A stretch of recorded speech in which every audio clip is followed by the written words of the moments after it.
नवल मी आले राणे आली नवल मी आले राणे अवचित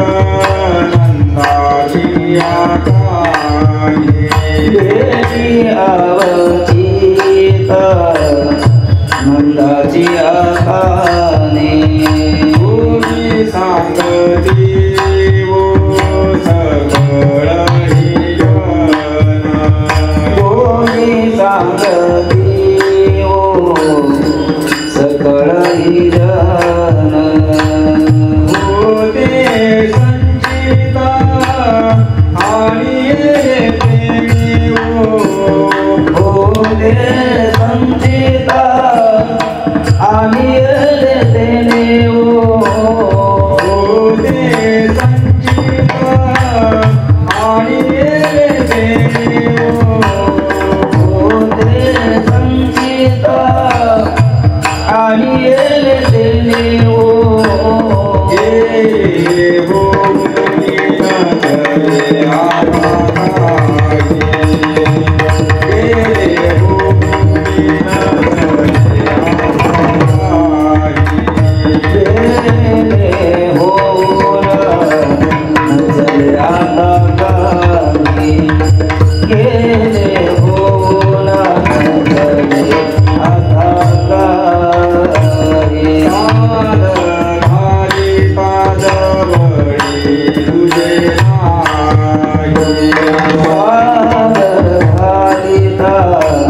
जवळी तुझे नाही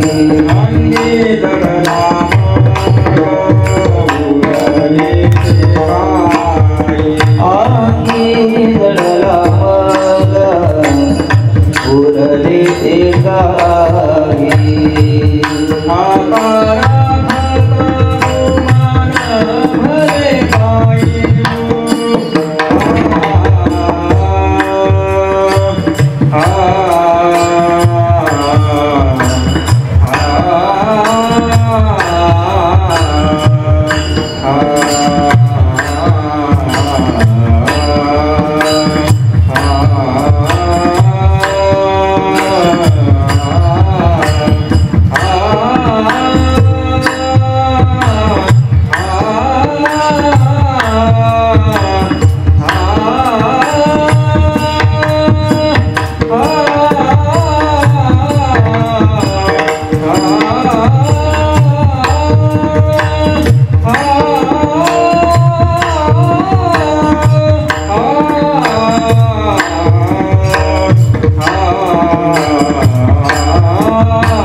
भले भाई हो भाई हो भाई हो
आजी नवल मी आले नेराने, आजी नवल मी आले नेराने, भेटी अवचित नंदाच्या कान्हे.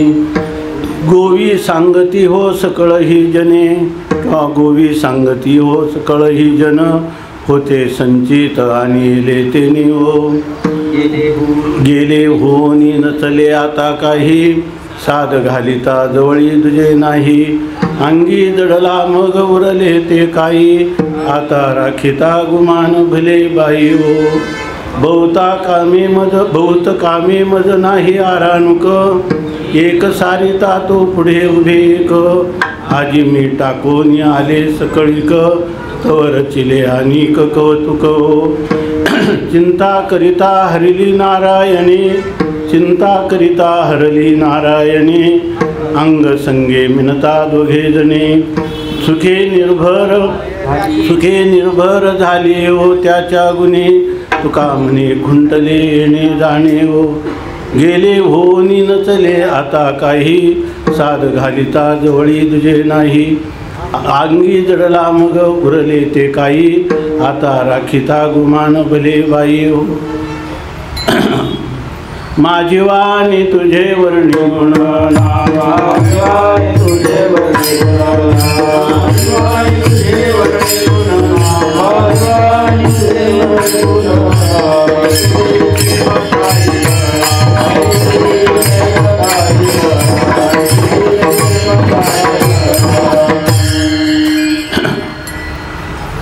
आजी नवल मी आले नेराने, भेटी अवचित नंदाच्या कान्हे. गोवी सांगती हो सकळ ही जन, होते संचित आणि लेतेने. गेले होनी नचले आता काही, साध घालिता जवळी तुझे नाही. अंगी जडला मग उरले ते काही, आता राखिता गुमान भले बाई हो. संत सम्राट भगवान ज्ञानोबाराय, वैराग्य रागरसिक जगद्गुरु संत शिरोमणी श्री तुकोबाराय, शांती ब्रह्म श्री संत एकनाथ महाराज, महाराष्ट्रातील सर्व संतांचे मांदियाळी आणि वारकरी संप्रदायाचं परम आराध्य दैवत श्री पांडुरंग परमात्मा. आणि आज जो प्रातस्मरणीय वंदनीय श्रोत्रिय ब्रह्मनिष्ठ औदार्यपूर्ण ज्यांचं हृदय अशी ज्यांचा निर्वाण महोत्सव आपण या ठिकाणी संपन्न करीत आहोत आणि त्याची परिसमाप्तीचं हे कीर्तन आहे. ह्या सर्व उत्सवाची अधिष्ठात्री संत देवता या ठिकाणी प्रातस्मरणीय वंदनीय गुरुवर्य बाबा त्या सर्वांच्यात अलौकिक अकारण करून अद्भुत असीम अपूर्व अहेतुकी अशा कृपेमुळं अनुग्रहामुळं तुम्ही आम्ही सर्व हा माघ मास आहे आणि त्याच्यामध्ये आज हे माघ शुद्ध दशमी आहे, ज्याचं वर्णन तुकोबारायांनी आपल्या जीवनातली अनुभूती सांगताना सांगितलं की मी जी आयुष्यभर श्री पांडुरंगरायाची सेवा केली तर त्याचा परिणाम असा झाला की माझ्या विठोबाचा कैचा प्रेमभाव आपणची देव होय गुरु. या ठिकाणी साक्षात पांडुरंग परमात्मा गुरुरूपाने चैतन्य महाराजांच्या बाबाजी चैतन्य सांगितले नाम मंत्र दिला रामकृष्ण हरी. तुकोबारायांना स्वप्नामध्ये ही मंत्र दीक्षा झाली आणि त्याचा फल जे आहे ते प्रत्यक्ष तुकाराम महाराज म्हणतात की ह्या रामकृष्ण हरी मंत्राचा मी आश्रय घेतला आणि निष्ठा ठेवली आणि रात्रंदिवस त्याचं स्मरण केलं. मुखी नाम हृदयी ध्यान असा गुरूंच्या उपदेशाचा जो प्रकार होता त्याचं मी अनुसरण केलं. तर त्याचा परिणाम असा झाला की 15 दिवसा माझी साक्षात्कार झाला, विठोबा भेटला निराकार. 15 दिवसामध्येच सत्यगुरु राये कृपा मज केली, परिणाही घडली सेवा काही. अशा प्रकारची स्थिती प्राप्त झाली की त्या ठिकाणी बाळवेश घेऊन श्रीहरी भेटला. 15 दिवसाच्या अनुष्ठानामध्ये तुकोबारायांना बाळवेशाने पांडुरंग परमात्म्याने दर्शन दिलं. आणि एवढंच नाही तर तुकोबारायांचा अभंग आहे, पांडुरंगे सत्य केला अनुग्रह, निरसोनी संदेह बुद्धिभेद, जीवशिवा सेज रचिले आनंदे, आवटावे पदी आरोहण, निजी निजरूपी निजविला तुका, अनुहात बाळका हल्लरू गाती. या अभंगाचं मध्ये तुकोबाराय सांगतात की भामचंद्र डोंगरावर तुकोबारायांना जो पांडुरंग परमात्म्याचा साक्षात्कार झाला तो केवळ बाळवेशातच झाला एवढंच झालं नाही. गुरुकृपेने काय होऊ शकत नाही, सर्व काही होऊ शकतं. तर त्याच्यामध्ये तुकाराम महाराज म्हणतात की जो विठोबा भेटला निराकार, सगुण साकार बाळरूपातही परमात्म्याने दर्शन दिलं आणि निर्गुण निराकार रूपातही परमात्म्याने त्यांना दर्शन दिलं. तसंच निर्गुण निराकार परमात्म्याचं ज्ञान म्हणजे तो परमात्मा मीच आहे असंही ज्ञान मला ह्या मंत्रामुळं झालं. ही सर्व गुरुकृपा आहे, ही सर्व गुरुकृपेचं ऐश्वर्य आहे. परमवंदनीय बाबांनी देह ठेवून 10 वर्ष झाली, परंतु आता आपल्याला असं वाटतं काही लोक परवा परमवंदनीय गुरुवर्य प्रातस्मरणीय साखरे महाराजांनी देह ठेवला. तर त्यावेळेला ज्यांनी त्यांची आयुष्यभर सेवा केली ते असे असणारे आमचे बंधुवर्य सावकार महाराज, तर ते एकदम असं बोलून गेले की आम्ही गेल्याबरोबर ते म्हणे मी आजपासून पोरका झालो. विठ्ठल विठ्ठल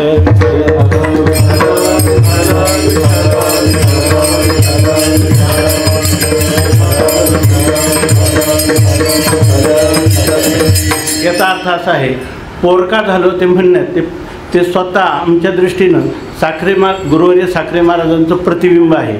आणि ते पोरके झाले असं कसं म्हणतात असं आपल्याला बरोबर वाटणं संभवनीय आहे.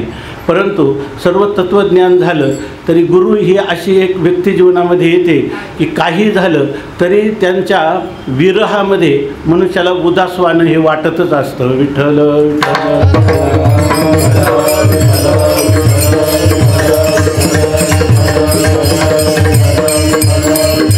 हा मानवी स्वभाव आहे का ज्या संगतीनेच विराग झाला, मनोदरीचा जडभास गेला, साक्षात परमात्मा मज भेटविला, विसरू कसा मी गुरुपादुकाला. त्यांचं सारखं स्मरण होतं. त्यांचं असणारं हे शरीर जे आहे ते सच्चिदानंद ब्रह्मच या ठिकाणी त्यांच्या शरीराच्या रूपाने विग्रह धारण करून आलेला असतं. त्यामुळं तो विग्रह आपल्याला साक्षात पाहायला मिळत नाही आणि त्यामुळं आपल्या अंतःकरणामध्ये खेद होणं, उद्विग्नता येणं, शोकाकुल होणं हे साहजिक आहे. यासाठी नाथ महाराजांनी भागवतामध्ये एक ओवी लिहिली की मरका गुरु रडका चेला, दोघांचा बोध वाया गेला, सत्य मानी जो या बोला, तोही ठकला निश्चित. त्याचा अर्थ असा आहे, स्वामी महाराज खूप स्पष्टीकरण करून सांगायचे की या ठिकाणी जर श्रीगुरू गेले आणि आपल्याला असं वाटलं की आपले गुरु आता समाप्त झाले, तर गुरूंच्या सहवासामध्ये आपल्याला जो बोध आहे तो परिपक्व दशेत झाला नाही असा त्याचा अर्थ आहे. की गुरु जे आहेत, गुरु हे तत्त्व असतं, गुरु ही व्यक्ती नसते. सर्व व्यापक ब्रह्म ते शिष्याच्या करुणेमुळं त्या ठिकाणी सगुण साकार रूप धारण करून त्याला आपलं जे अखंड व्यापक स्वरूप आहे, ब्रह्मस्वरूप आहे, ते कोणत्याही देशात आहे, कोणत्याही कालात आहे, कोणत्याही वस्तूत आहे आणि त्याला कोणत्याही देशकाल वस्तूंनी मर्यादा झालेली नाही आणि ते नित्य आहे, ते उत्पन्नही झालं नाही, त्यामुळे त्याची नाशाचीही भीती नाही आणि ते सर्वत्र विराजमान आहे. आणि ते जे गुरूंचं स्वरूप आहे तत्वतः तेच तत्वतः माझं स्वरूप आहे हा बोध देण्यासाठी गुरु आपल्या जीवनात आलेले असतात. आणि अशा वेळेला केवळ त्यांचं हे 3.5 हाताचं भौतिक शरीर गेलं म्हणजे त्या ठिकाणी त्याचा ते नाश झाला असं कधी समजू नये. या ठिकाणी श्रीगुरू जे आहेत ते अमर आत्मा आहेत आणि जोपर्यंत शिष्याचा उद्धार होत नाही, कल्प जाऊ नाही तर युग जाऊ, ते त्याला सारखं मार्गदर्शन करत असतात. ते अंतर्यामी आहेत. अंतर्यामी या शब्दाचा अर्थ आहे अंतःस्थित्वायमयती, आपल्या अंतःकरणामध्ये आपल्या हृदयामध्ये कायम प्रविष्ट होऊन जोपर्यंत आपण त्यांच्या स्वरूपात एकीभूत होत नाही तोपर्यंत ते आपल्याला मार्गदर्शक असणारं तत्त्व आहे. आपल्या इंद्रियांनी ते जरी दिसत नसलं, इंद्रियांना तो अविषय किंवा अगोचर असलं तरीसुद्धा मागे पुढे उभा राहे सांभाळित आलिया आघात निवाराया.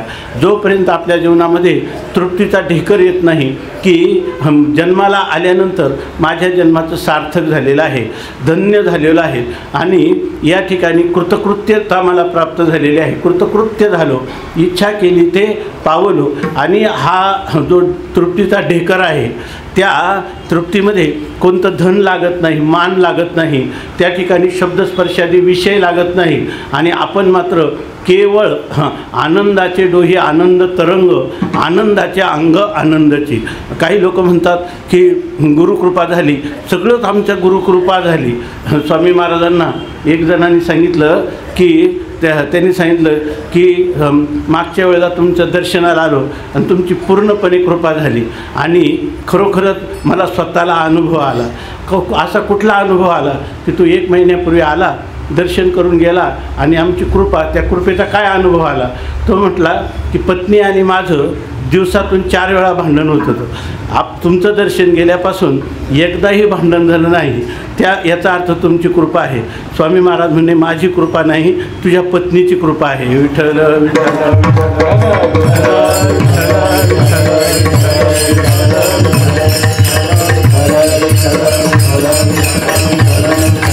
गुरुकडं नेहमी हेच मागावं की बहुत जाचलो संसारे. ह्या ठिकाणी ह्या जन्ममरण परंपरेचा मला कंटाळा आलेला आहे.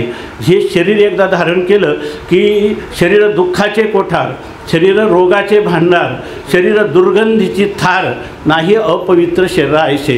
किती वेळा जन्म यावे, नित्य व्हावे फजित, मन उनी जीव भ्याला, शरण गेला विठोशी. समजा गुरूंच्या ठिकाणी ईश्वराच्या सत्तेनं कर्तुम अकर्तुम अन्यथा कर्तुम शक्ती संपन्नता असतात.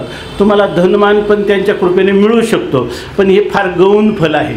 मुख्य फल मनुष्य जन्मामध्ये मागायचं ते हे की श्रीगुरूंच्या चरणाजवळ जेव्हा आपण उपस्थित होतो त्यावेळेला आपण म्हटलं पाहिजे कोहम, मी कोण आहे, कथमिदम जातम, हे जगत कुठून उत्पन्न झालेलं आहे, कोवई कर्ताश्य विद्यते, ह्या जगताचा कर्ता कोण आहे. अशा प्रकारचं विचार आम्हाला तुम्ही सांगा की जेणेकरून मला आईच्या उदरातून आलेलं हे शेवटचा माझा जन्म असावा. आणि तुका म्हणे एका मरणेची उरे मरणेची सरे, हे एकदा मृत्यू आला की मला पुन्हा आईच्या गर्भवासात कधीच यावं लागू नये. अशा प्रकारचं मला काहीतरी दिशा आपण द्या आणि याच्यासाठी म्हणजे आम्हाला मोक्ष द्या, आम्हाला मुक्ती द्या. याच्या अतिरिक्त कितीही जरी दिलं तरी आम्हाला नको आहे. स्वामी महाराज आपल्या केडगाव संस्थांमध्ये त्या काळामध्ये नारायण महाराज म्हणून होऊन गेले. तर घरदार सोडल्यानंतर त्यांच्याकडे 6 महिने राहिले. त्यांनी रात्रंदिवस त्या स्वामी महाराजांनी सेवा केली आणि त्यांनी सांगितलेली अनुष्ठानं केली. 108 गुरुचरित्राची पारायणं सुरू केली, सांगितल्याप्रमाणे केली, उंबराच्या झाडाखाली केली.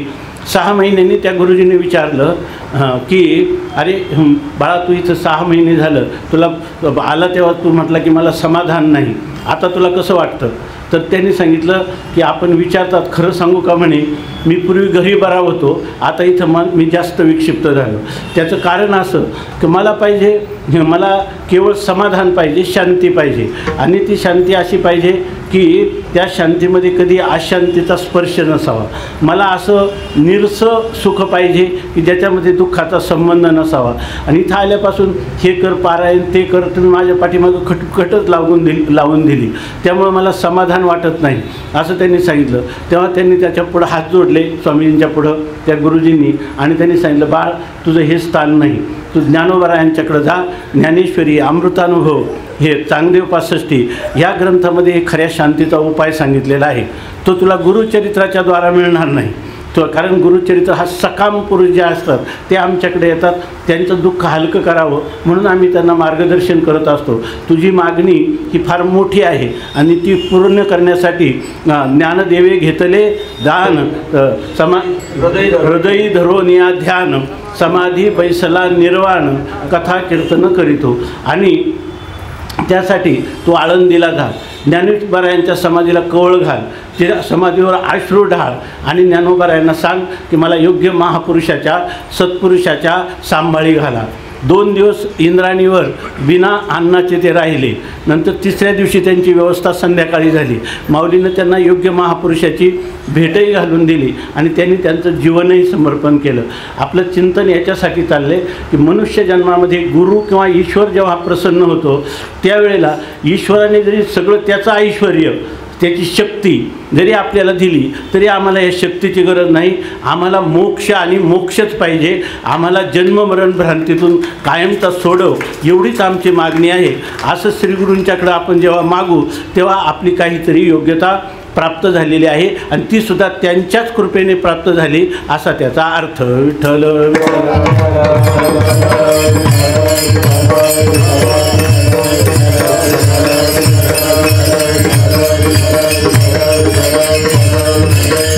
असं आहे की श्रीगुरु तत्व असल्यामुळं तत्व हे अमर आहे, ते त्या ठिकाणी कधी नष्ट न होणार आहे. ते ज्ञान स्वरूप आहे, ज्ञान घन आहे, आनंद घन आहे, अद्वितीय आहे. आणि त्यामुळं जेव्हा आपण अशा श्रीगुरु तत्वाला शरणागत होतो तेव्हा त्या ठिकाणी आपलं खऱ्या अर्थाने उद्धार होतो. आपलं चिंतन हे चाललं होतं की शिवाजी महाराजांना एकदा एक शेतकऱ्यावर प्रसन्न झाले. बराच इतिहास आहे, सांगत नाही. सातारा जिल्ह्यात ते गाव अजून आहे, त्याचं नाव आहे चुनेगाव. तर त्या शिवाजी महाराजांना सकाळी भूक लागली, म्हणजे तहान लागली, पण रिकामे पोटी पाणी देण्यापेक्षा त्यांनी लसणाची चटणी आणि ज्वारीची भाकरी त्यांना गरम दिली. शिवाजी महाराजांना आपली प्रजेमध्ये असे सत्पुरुष आहेत किंवा असं अतिथी सत्कार करणारे दक्ष असे ग्रस्ताश्रमी पुरुष आहेत आणून त्यांनी त्यांना 10 गावं जागीर दिली. तर त्यावेळेला त्यांनी सांगितलं की तुला काय पाहिजे ते माग. तर त्यांनी सांगितलं काही नाही, माझ्याकडे तंबाखू आहे पण सकाळपासून चुना नाही, वाईचा चुना द्या. विठ्ठल विठ्ठल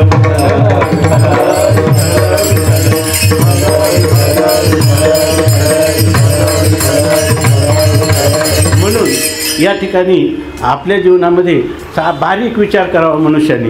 आणि बारीक विचार केला, हे दुःख आलं, मुलगा नाही म्हणून मुलगा झाला म्हणजे सुख होईल, पैसे नाहीत, पैसे मिळाले म्हणजे सुख होईल, निवडणूक जिंकली म्हणजे सुख होईल, अशा प्रकारच्या ज्या कल्पना आहेत तर एक सारिता तो पुढे उभे एक हे अभंगात येणारच आहे. तर या ठिकाणी ह्या कल्पना पूर्ण झाल्या तरी मुळापासून दुःखाचं उच्चाटन कधी होत नाही आणि परिपूर्ण सुख प्राप्त होत नाही. परिपूर्ण सुख त्याच्यातच प्राप्त होतं का या जगात माझ्यासहित हे संपूर्ण जग जे आहे हे केवळ ब्रह्मरूप आहे. त्यात अवघे ब्रह्मरूप सर्वम खल्विदम ब्रह्म अहम ब्रह्मास्मी, मी ब्रह्मरूप आहे. ह्या 3.5 हाताचं असणारं नाचकं कुचकं असं शरीर मी नाही, मन संकल्प विकल्प करणारं मी नाही, निश्चय करणारी बुद्धी मी नाही, मी केवळ आत्मा आहे. आणि तो आत्मा सच्चिदानंद घन अशा स्वरूपाचा आहे. तो नित्य सिद्ध आहे, त्याला कशाची गरज लागत नाही, त्याला फक्त समजून घ्यायचं. मला जर दोरीवर साप भासला तर दोरीवर भासलेला जो साप आहे तो साप घालवण्यासाठी जर मी मोठमोठी वाद्य वाजवली तर दोरीवर भासलेला साप जाईल का सांगा तुम्ही? कधीच जाणार नाही.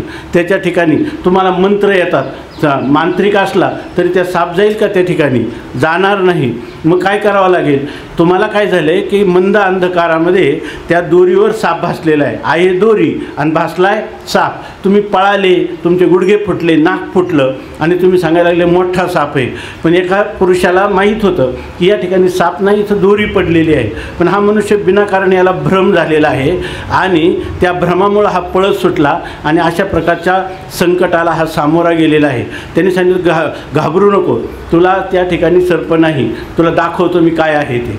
त्यांनी दिवा घेतला, त्याच्या हाताला धरलं, तिथं नेलं आणि दाखवलं तर तिथं दोरी पडली होती. आता तो काय म्हणायला लागला, तो हसायला लागला. अजून जखमा झालेल्या तशाच आहेत, पण तो म्हणतो भ्रमामुळं माझं हे झालं, पण आता इथं या ठिकाणी साप नाहीच आहे, दोरीच आहे. तसं आपल्याला जे दुःख भोगावं लागतात ते मी कोण आहे हे न कळल्यामुळं. आपण हे 3.5 हाताचा देह नाही, ह्या देहाच्या ज्या क्रिया होतात त्या क्रिया करणारा करता नाही. आपल्याला जे सुखदुःख भोगावी लागतात त्याचा सुखदुःखाचा भोगता पण आपण नाही, जन्मणारा पण आपण नाही, मरणारा पण नाही. जसा परमात्मा शुद्ध आहे तसं जीवाचं स्वरूपसुद्धा तितकं शुद्ध आहे. त्यासाठी श्रीगुरूंची शरणागती करावी लागते आणि श्रीगुरू आपल्याला बोटाला धरून त्या ठिकाणी आपल्या आत्मस्वरूपाचं तळहाताचा आवळा आहे, तळहाताच्या आवळ्यासारखा तत्वम अशी ते ब्रह्म तूच आहेस असा बोध करून देतात. आणि जे जे शरणागत होतील त्यांना हा बोध करण्यासाठी या ठिकाणी गुरुवर्य बाबांचा अवतार होता. विठ्ठल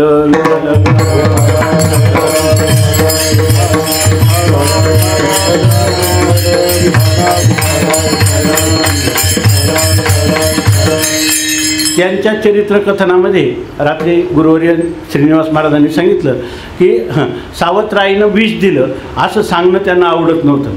ते त्याला काय म्हटले, विष नको म्हणू, त्याला अमृत म्हणू.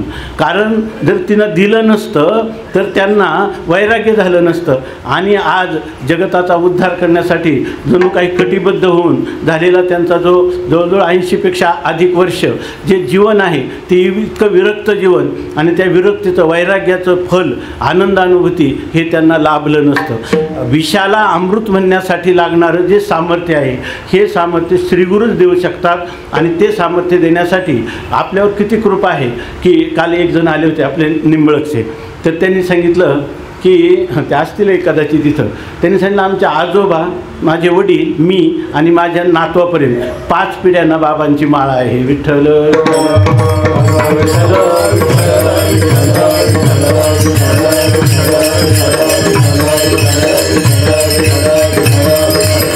म्हणजे बाबांनी एका व्यक्तीचा नाही केला, त्याचा वंशवेल जो आहे ना तो सगळा सांप्रदायिक करून टाकला. विठ्ठल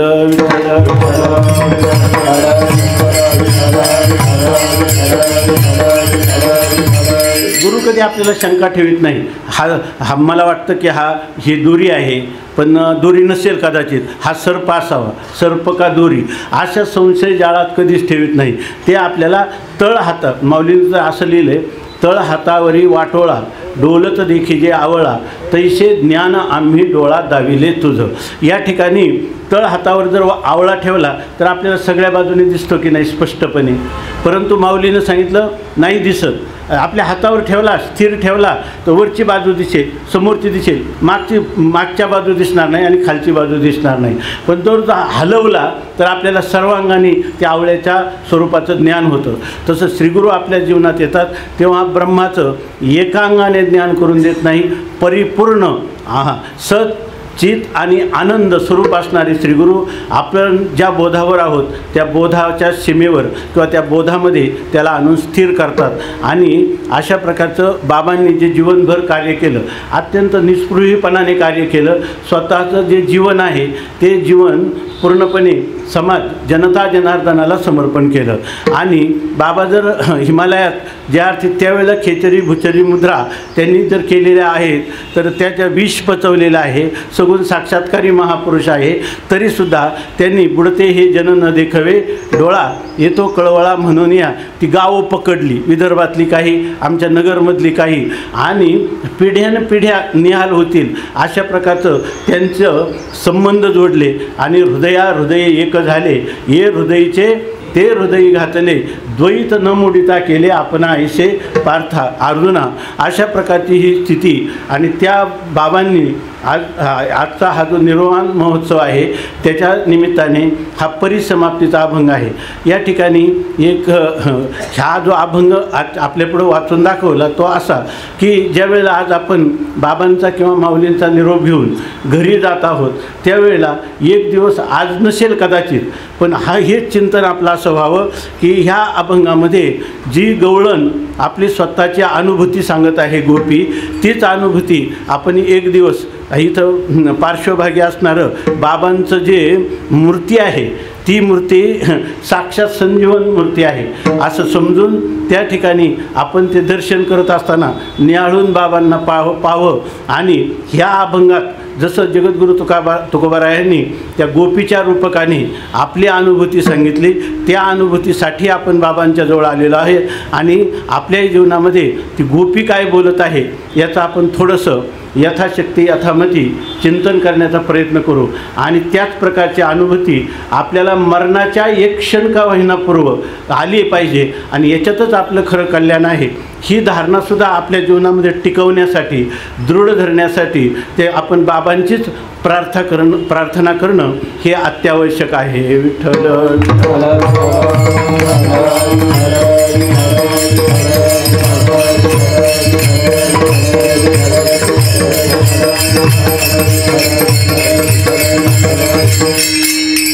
त्या ठिकाणी बाबांचं नावच इतकं सारखं वाटतं. जसं पांडुरंग परमात्म्याची सहस्रनाव आहे, विठ्ठल सहस्रनाम, त्याच्यापैकी मुख्य कोणतं केंद्रबिंदू आहे? विठ्ठल हा केंद्रबिंदू. सगळी नावं हजार आहेत पण त्याला आपण म्हणतो विठ्ठल सहस्रनाम. तर विठ्ठल नावाचं असे विदधाती लाटी ठाती शून्यान गृह्णाती इति विठ्ठला.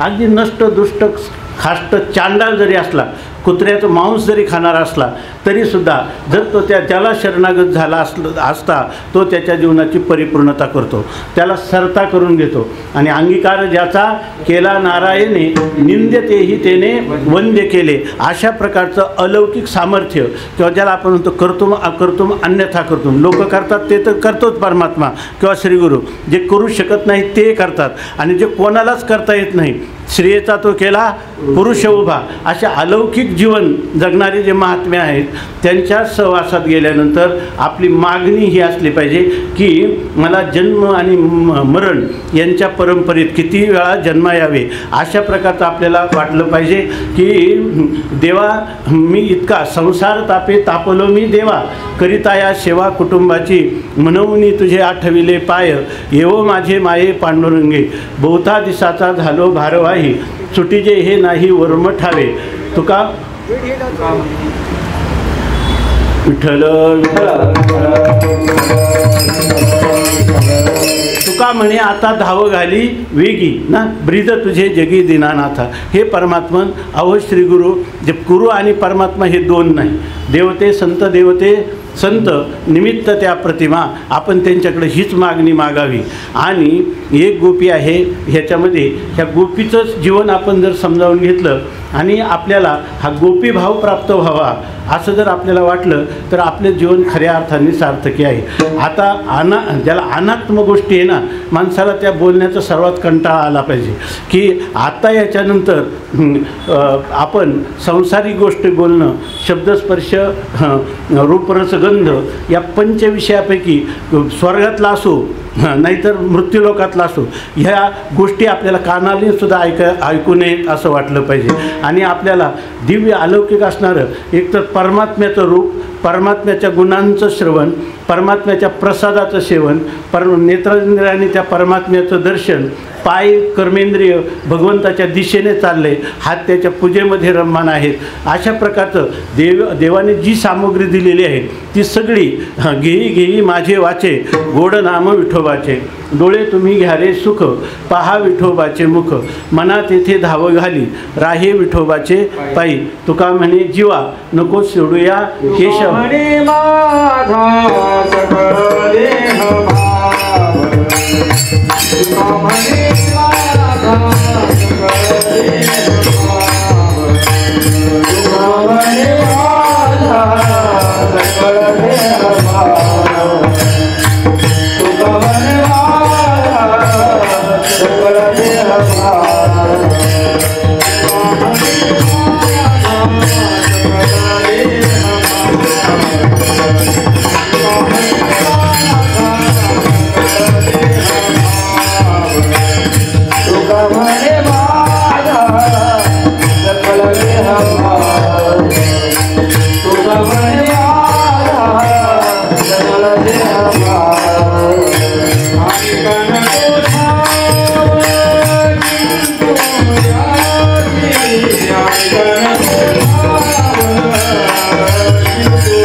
I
म्हणतच काय ते डोळे भरोनिया पाहिन तुझे रूप तेची मज सुख दे देवा, कान भरोनिया ऐकेन तुझी कीर्ती ते मज विश्रांती दे देवा, वाहे रंगी टाळी नाचेन उदास हे देई हातास पाया सुख, तुका म्हणे माझा सकळ देह भाव आनिक नको ठाव चिंतू याशी. अशाच प्रकारची आपली मागणी असली पाहिजे. आपण थोडं विचार करत नाही आणि आपातता उथळ असणारी जी सुख आहेत ती सुखसुद्धा सुखाचं पांघरून घेऊन दुःख लेवणी सुखाची अंगी सळित जगाते अशा प्रकारचं हे वरवरचं सुख उथळ सुखाला आपण भुलून खऱ्या सुखाला आंचवतो. परंतु यासाठी आपण काहीतरी विचार करणं आवश्यक आहे. आपण जे काही विचार करतो की आपल्या जीवनामध्ये की ते 7 पिढ्यांची इस्टेट कशी मिळवता येईल, चांगलं घर कसं बांधता येईल, चांगले आपल्याला आसन वसन म्हणजे वस्त्र अन्न निवारा याची कशी सोय करता येईल. वास्तविक हा सगळा जो संसार आहे ना, व्यवहार आहे, हा शास्त्रज्ञांनी भरपूर विचार केला आतापर्यंत आपल्या द्रष्ट्या ऋषीमुनींनी, आणि त्यांनी निर्णय केला की बाबा रे, ह्या जीवनामध्ये जे काही तुम्हाला अन्न वस्त्र जे आहे ते तुमचं जसं प्रारब्ध असेल तेवढंच तुम्हाला मिळणार. तुम्ही जगात पायाला भोवरा बांधून किती हिंडले तरी तुमच्या ह्या प्रारब्धामध्ये जे काही आहे तेच तुम्हाला संसारामध्ये मिळत असतं. ते तुम्हाला प्रयत्न करा न करा तरीसुद्धा तुम्हाला मिळत असतं. जे तुम्ही थोडे प्रयत्न करतात ते प्रयत्नसुद्धा त्या प्रारब्धाच्याच अंतर्गत असतात. तर पुढं जीवाला सुखदुःखाचा भोग देण्यासाठी प्रारब्धच किंवा ईश्वरच त्या प्रारब्धानुरूप आतून प्रयत्नाची जुळवाजुळव करत असतो. अशा प्रकारची स्थिती आहे. पण तुम्हाला असं वाटतं की पठ्ठ्याने केलं, मी केलं तरच होईल, नाही केलं तर होणार नाही, असा आपला केवळ भ्रम आहे. तेव्हा या जीवनामध्ये करायचंच झालं तर परमार्थ करणं आपल्या हातात आहे. स्वतंत्र करता आहे, परमार्थ करण्याविषयी आपण स्वतंत्र आहोत, परंतु संसारमध्ये प्रयत्न करण्याविषयी आपण स्वतंत्र आहोत, पण फलाविषयी आपण परतंत्र आहोत. पण जर आपण खराखुरा परमार्थ जर केला तर येची देही याची डोळा भोगू मुक्तीचा सोहळा.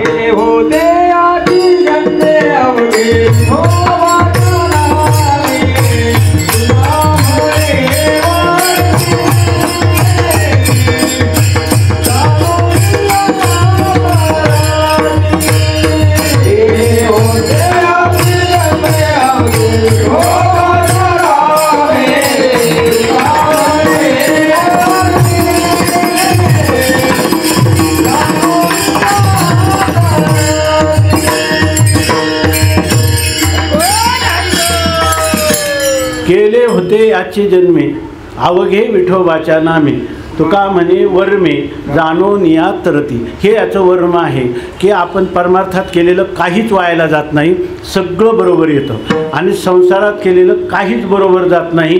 अशा प्रकारची स्थिती आहे. आणि त्या परमार्थामध्ये आपण कष्ट करतो रात्रंदिवस, जिथं कष्ट करण्याची गरज नाही. आणि ज्या परमार्थासाठी कष्ट करायचं परमार्थासाठी कष्ट करायचं ते आपण म्हणतो माझ्या परिलब्धात असलं तर होईल. विठ्ठल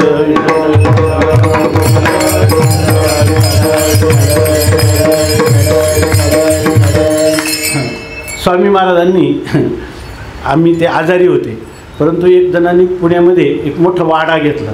त्या वाड्यामध्ये 32 खोल्या होत्या आणि काहीतरी 10-12 संडास होते त्याच्यामध्ये. आणि त्यांनी सांगितलं की आज तुम्ही आले तिथं, वास्तव ते होते आजारी, परंतु त्यांनी सांगितलं की आज आमच्या घराला पाऊल लागला पाहिजे. आम्ही तिथं गेल्यावर स्वामी महाराज एका खोलीत गेले, छान आहे म्हटले. ते म्हणे नाही, पण अजून समोर शेजारची खोली. अशा 32 खोल्यामध्ये त्यांनी फिरवलं आणि नंतर त्यांनी सांगितलं तुम्हाला घर पाहिल्यावर कसं वाटलं असं त्यांनी विचारलं.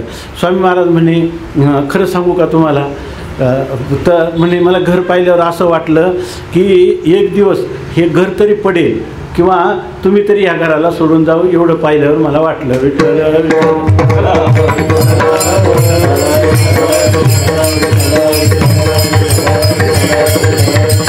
त्यानंतर त्यांनी विचारलं ह्या वाड्यामध्ये आपलं देवघर कुठे आहे? ते म्हणजे जागाच नाही गुरु स्वामीजी, त्यामुळं देवघर नाही. विठ्ठल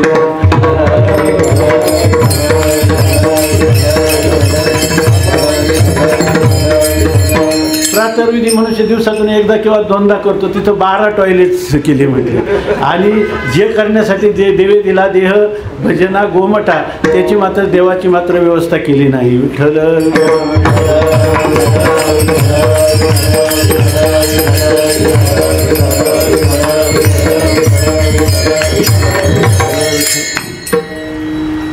अशा प्रकारची स्थिती आहे की मनुष्याने आपल्या जीवनामध्ये हे संत वाङ्मय म्हणून संतांची संगती आपण केली पाहिजे आणि त्या संतांच्या संगतीत आपलं मन समर्पण केलं पाहिजे. संतांची संगती मनोमार्ग गती. आणि असं केलं का आकळावा श्रीपती. आपल्याला श्रीपती लक्ष्मीपती पांडुरंग परमात्मा कळल हे केल्यावर, नाही तर कधीच कळणार नाही. ज्ञानेश्वर महाराज म्हणतात कळल नाही आकळल. विठ्ठल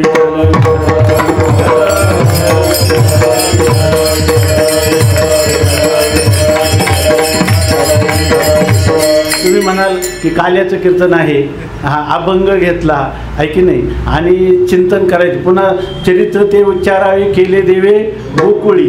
गोकुळात परमात्म्याने जे चरित्र केलं त्याचंच उच्चारण काही ना काही केलं पाहिजे असा अलिखित आपल्या वारकरी संप्रदायाच्या संतांनी दंडक घालून दिलेला आहे.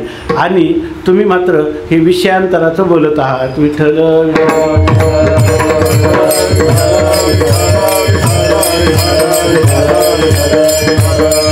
याचं कारण काय ते सांगतो.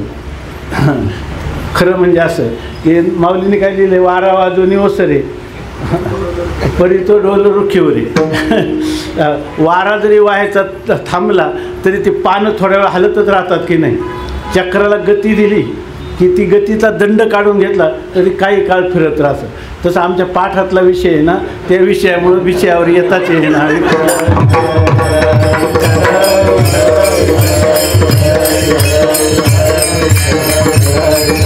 पण मी शिव्या देत नाही एवढं मात्र नक्की आहे.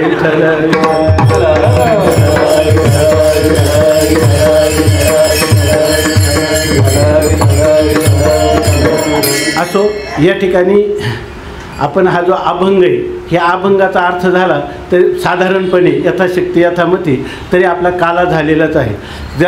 जर काला झाला नाही कधी म्हणायचं, कीर्तन झाल्यामध्ये नंतर काल्यामध्ये ऐक्य असतं.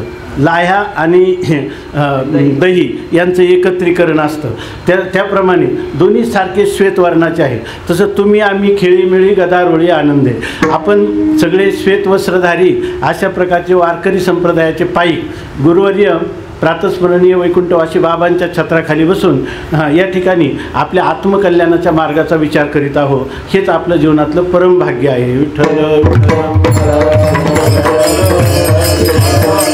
आणि कीर्तनाच्या नंतर जर तुम्ही म्हणलं कसं वाटतं तुम्हाला आता, कारण जाण्याची वेळ आली, तुम्ही जर म्हणले अहो कीर्तनातच कालवा झाली मनातले, कधी संपतंय कीर्तन, मग आता मात्र काला झाला नाही, कालवा झाली. विठ्ठल.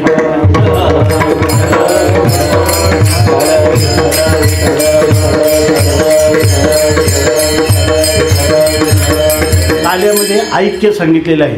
जीव आणि ब्रह्म या दोघांचं ऐक्य. तुका म्हणे काला कोठे अभेद देखील. त्या काल्याचं वर्णन करायचं कशासाठी, यामध्ये त्या मला वाटतं बंशीधरी टीकेमधलं मला काल परवाच कोणी सांगितलं, तर त्याच्यामध्ये भगवान परमात्म्याने ह्या ज्या लीला केल्या गोकुळामध्ये, ह्या केल्या कशासाठी.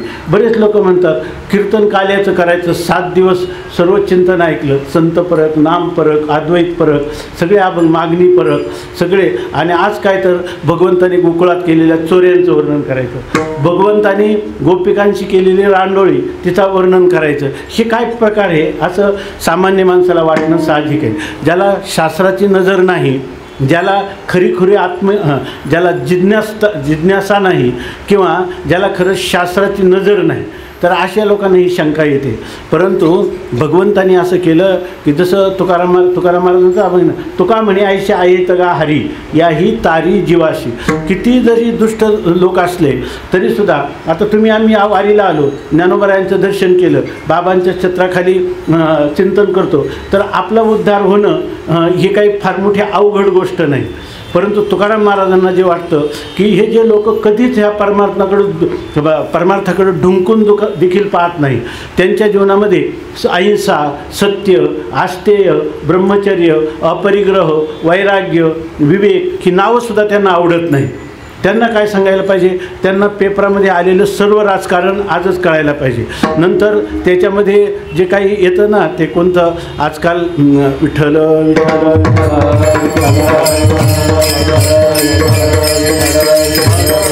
उद्याचा निकाल निश्चित लागणार आहे, उद्याच पाहायचं ना. पण आपल्या जीवनातले क्षण फुकट कसे जातील म्हणून कोणत्या पत्रकाराचं काय मत आहे हे आजमावण्यासाठी 2 तास घालवतो. विठ्ठल विठ्ठल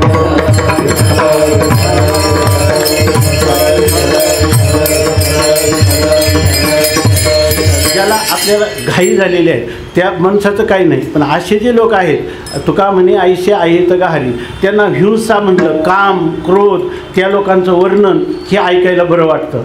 आणि अशा लोकांचा उद्धार कशाने होईल याची संतांना काळजी वाटते आणि देवाला काळजी वाटते.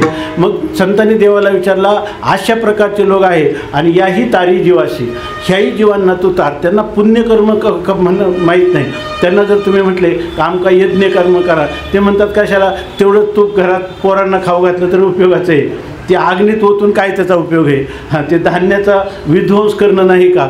असे जे लोक आहेत त्यांचा उद्धार झाला पाहिजे. पापी दैसे दैसे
त्यासाठी देवाला संतांनी साकडं घातलं की याही तारी जीवाशी. पण ते म्हणे ह्या जीवाला तारण्यासाठी मी पंढरपूरला आहे, काय भवसागर तरता कार्य करीत सा चिंता, पैल उभा दाता कटी कर ठेवून या, त्याचे पायी घाला मिठी. लोक आले तर मी त्यांना मुढ पापी जैसे तैसे उतरी कासे लावणी, पण येतच नाही, त्याला काय करावं. परीस जो आहे तो लोखंडाचं सोनं करतो, परंतु त्याच्या चुंबकीय क्षेत्रात तर लोखंड गेलं पाहिजे. मग आता काय करायचं, ते म्हणे नाही ना तुझ्या याच्याने होत, आम्ही आता दुसरा मार्ग काढतो. संतांनी मार्ग सांगितला, आम्ही गावोगावी सप्त करू आणि त्याच्यामध्ये कालेच्या कीर्तनात तुझ्या लीलांचं वर्णन करून सगळ्या लोकांच्या पातकाचा नाश होईल.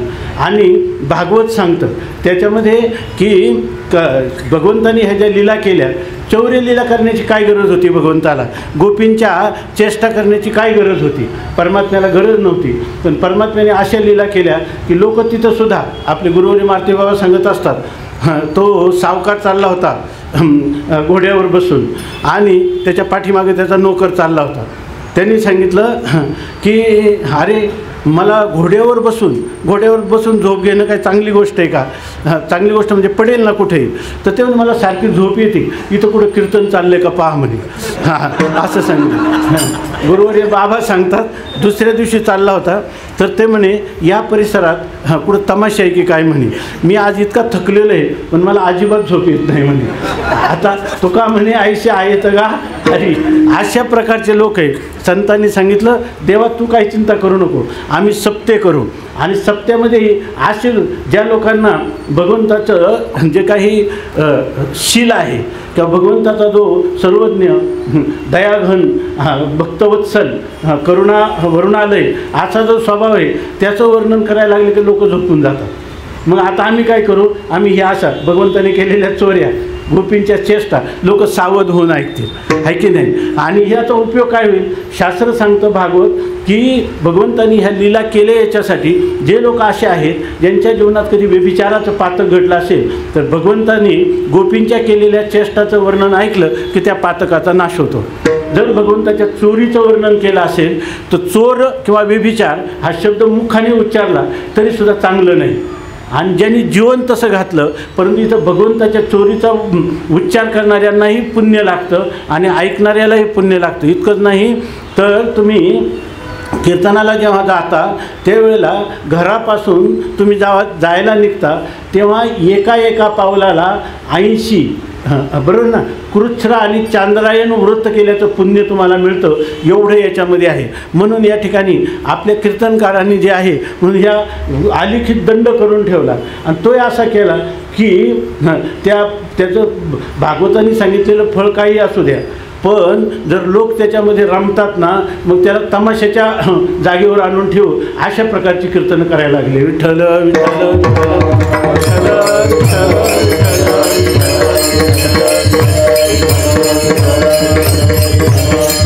असं याच्यासाठी केल्या. म्हणून आपण लोक म्हणतात की आठवडाभर नाही आलं तरी चालेल, परंतु ते लोक येतच नसतात. आठवडाभर आले तरीसुद्धा आता आपले सप्ते चांगले व्हावेत म्हणून राजकारणी श्रीमंत लोकांनी भरपूर दानधर्म त्या ठिकाणी सुरू केला. फार चांगली गोष्ट आहे. कीर्तनाला लोक येतात, पण ते येतात कधी, कीर्तन जेव्हा संपायचं आणि जेवणाची पंगत आहे तेव्हा अर्धे लोक नंतर येतात. आणि काय येतात बिचारे की जर आपण लवकर गेलो कीर्तनात बसलो तर पंक्तीला जागा राहणार नाही. विठ्ठल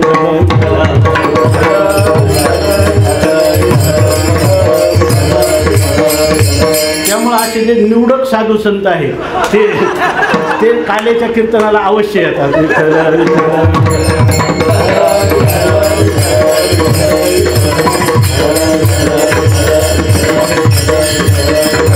आणि म्हणून ह्या ठिकाणी चरित्र ते उच्चारावे केले देवे गोकुळी म्हणून त्यांचं वर्णन या ठिकाणी करतात. असो, या ठिकाणी आपला आता वेळही संपत आलेला आहे, पण आपण नेहमी सांगत असतो की या काल्याचं वर्णन वास्तविक आता एवढं जर महत्त्व आहे तर सुरुवातीपासून हेच सांगायला पाहिजे होतं ना, पण मला सांगता येत नाही हे मी कशाला सांगू.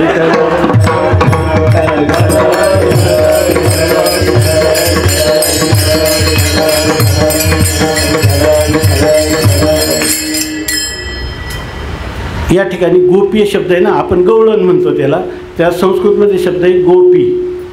गो म्हणजे इंद्रिय, गो म्हणजे वेद, गो म्हणजे वाणी आणि पी म्हणजे पा पिबती असा धातू आहे.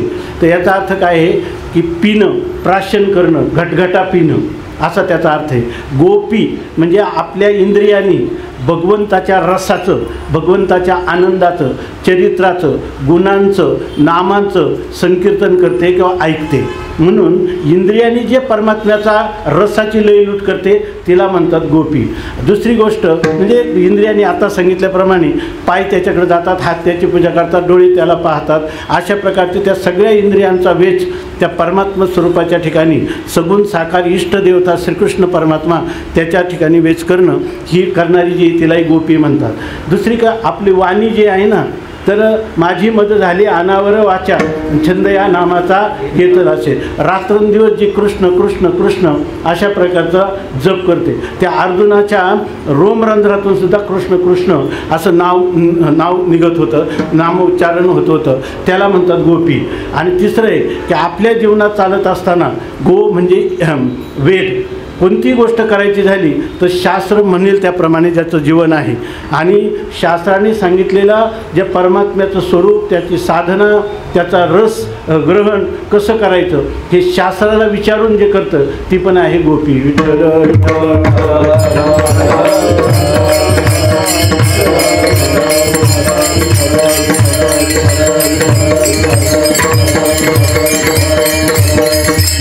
तिच्या मनात दुसरा कोण नाही. एक विषय तो सकळांचा हरी, त्याच्या आवडीने आवडी इतरी. आपल्या जीवनात परमात्मा हाच आपला एकमेव अद्वितीय आवडीचा विषय तिचा आहे.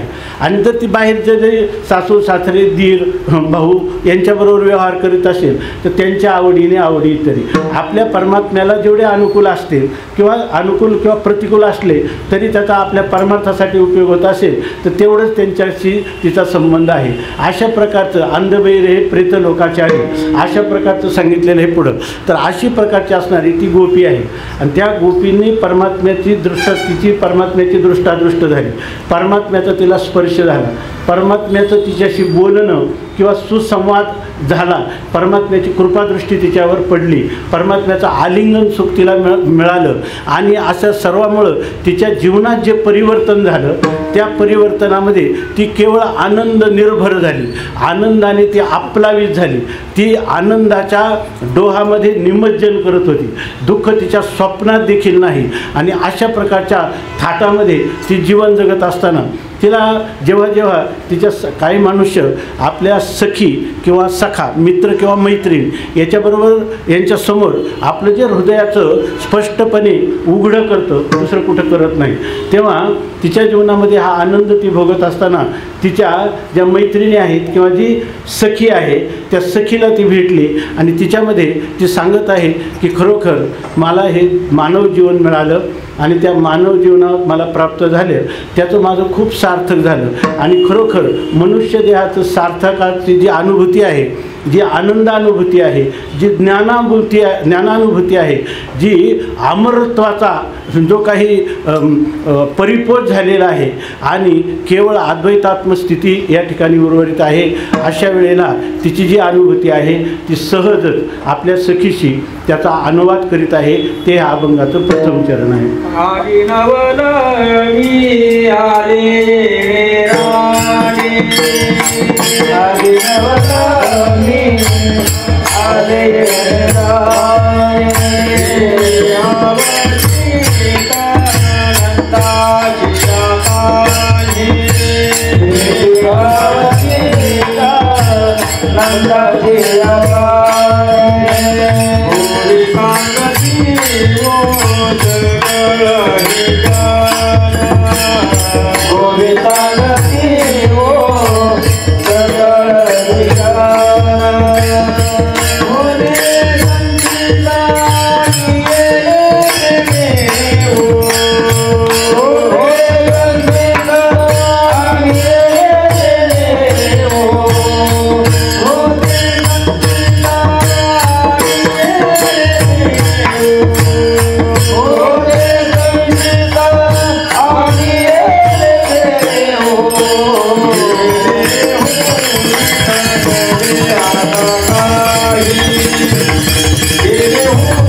ती गोपी आपल्या सखीला सांगते की आजी नवल मी आले येणे राणे. मी भगवान परमात्मा वृंदावनामध्ये जिथं क्रीडा करतात त्या क्रीडास्थळ म्हणा किंवा ते वृंदावन म्हणा, त्या वृंदावनामध्ये मी आज प्राप्त झाले. कसे आजी नवल हे एक आश्चर्य आहे. याचा अर्थ ह्या वनामध्ये प्राप्त होणं हे एक भाग्याचं लक्षण आहे. कोणी ह्या वनाला वृंदावनाला जाऊ शकत नाही की या ठिकाणी त्या वृंदेनं आपलं संपूर्ण ऐहिक पारलौकिक जीवन परमात्म्याच्या पायाच्या धुळीसाठी समर्पण केलेलं आहे. असं ज्याचं पूर्व पुण्य असेल तोच ह्या भगवंताच्या सहवासाला प्राप्त होतो. तेव्हा ती सांगतात की ह्या भगवंताच्या जिथं लीला विहार चालू आहे त्या ठिकाणी त्या वनामध्ये मी प्राप्त झाले. याचा दुसरा अर्थ जर केला तर आजी नवन मी आले येणे राणे. येणे राणे म्हणजे हे मनुष्य जीवनरूपी जे जंगल आहे ह्या जंगलामध्ये हे अत्यंत गुंतागुंतीचं आहे, अत्यंत संकीर्ण.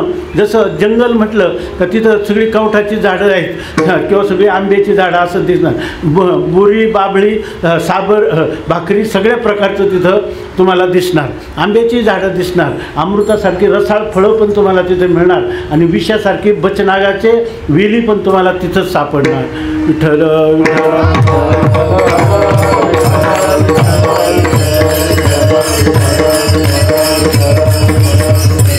पण मी ह्या देवलोकाला पण गेले नाही, नरक लोकाला पण गेले नाही आणि मुक्त पण झाले नाही. मुक्त पण झाले. नको ब्रह्मज्ञान आत्मस्थिती भाव. मी अशा प्रकारच्या वनाला प्राप्त. आजी नवल मी आले येणे राणे. ह्या मनुष्य शरीराला आले, मर्त्य लोकाला आले. कारण काय आहे, या मनुष्य लोकातच मुक्त होता येतं. ह्या मनुष्य लोकातच सगुण साकार परमात्म्याच्या उपासनेच्या द्वारा प्रेमलक्षणात्मक भक्तीद्वारा जीवनमुक्तीचं विलक्षण सुख भोगता येतं. याच्याद्वारा शास्त्राने प्रतिपादन केलेल्या कर्माचं अनुष्ठान करण्याचा अधिकार ह्याच मनुष्य जन्मात आहे. तेव्हा ह्याच जन्मात सर्वात मनुष्य जन्माला आलं की त्याला या ठिकाणी बाल्यकाळात दुःख आहे, तारुण्यात दुःख आहे, वार्धक्यात दुःख आहे, जन्मात दुःख आहे, गर्भवासात दुःख आहे, मरणात दुःख आहे. याच्यापेक्षा घनदाट जंगलात काय सापडायचं. विठ्ठल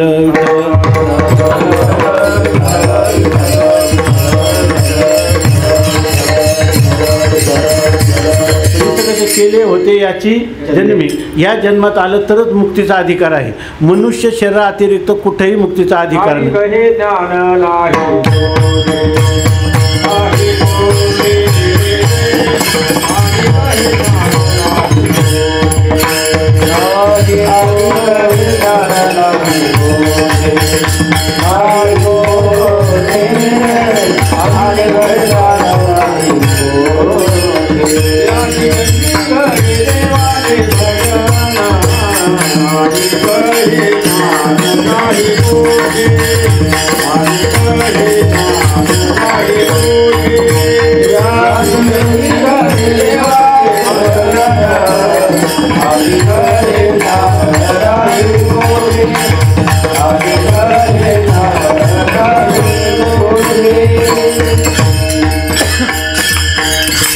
सर्वात चांगली गोष्ट आहे की याची जन्मी घडे देवाचे भजन आणि हे ज्ञान नाही कोठे.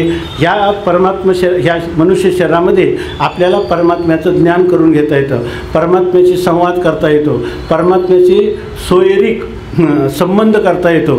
म्हणून ह्या मनुष्य जन्माला येणं चांगलं आहे. तुम्ही म्हणाल आत्ताच सांगितलं की शरीरदुःखाचे कोठार, शरीररोगाचे भांडार, शरीराला षडभाव विकार आहेत आणि असं शरीर हे आणि सर्वश्रेष्ठ आहे कसं म्हणतात.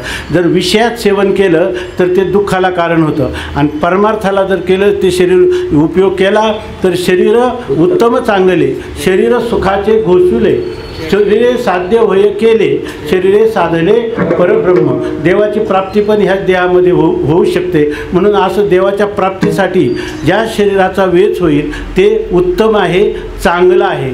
मग आता नेमकं काय करायचं आहे. चांगलं म्हणून विषयांचा भोग घ्यायचा की त्या ठिकाणी वाईट म्हणून या ठिकाणी आत्महत्या करायची. काय करायचं तरी काय. तुकाराम महाराजांनी सांगितलं शरीर उत्तमना शरीरा दुःखाने दावा भोग,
तुकोबाराय सांगतात काय शरीरात दुःख नेदावा भोग.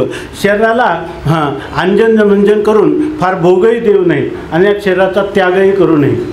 या ठिकाणी काय करावं ते भोगावे ना त्यागावे दोही मध्यभागी विभागावे. आणि काय करावं शरीर चांगलंही नाही आणि वाईटही नाही त्याचा उपयोग कसा करू हे महत्त्वाची गोष्ट आहे. म्हणून या ठिकाणी म्हणतात की त्यांनी काय करावं तुका म्हणे वेग करी हरिभजनी. हे मनुष्य शरीर असं प्राप्त झालेलं आहे की तुकोबाराय सांगतात की मेरुतुल्य पृथ्वी दिलेल्या सुवर्ण न मिळे नरदेह एक क्षण. आपल्याला मरणाचा एक क्षण वाढवून द्या म्हटलं आणि मेरू पर्वता एवढं सोनं दिलं तर एक क्षणसुद्धा वाढून मिळत नाही. मग म्हणून काय करावं तुका म्हणे वेग करी हरिभजनी. आपल्याला मिळालेला प्रत्येक क्षण ना क्षण हा भगवंताच्या भजनामध्ये लागेल कसा याच्यासाठी आपण विचार करावा. हे मनुष्य शरीराचं परम कर्तव्य आहे. विठ्ठल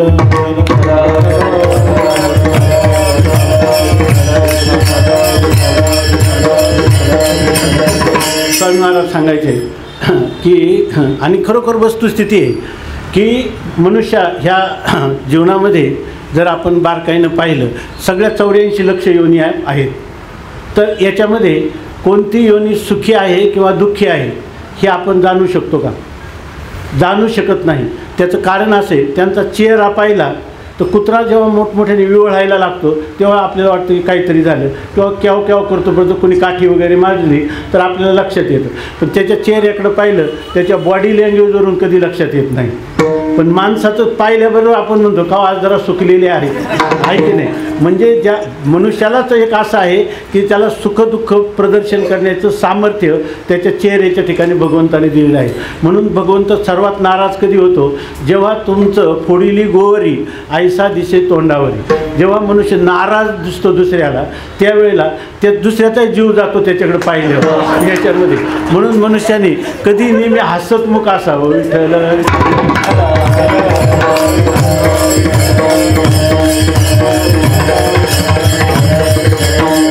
दुसरी गोष्ट असे कधी प्राणी हसला आणि तुम्हाला कळ आज बैल हसतो असं कधी कळतं का? फक्त मनुष्यच हसलेलं कळतं दुसरं कोणी कळत नाही.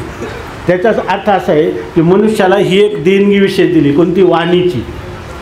त्याला आपलं सुखदुःख मुख्य प्राण्यांना पशु पक्ष्यांना कोणालाच सांगता येत नाही.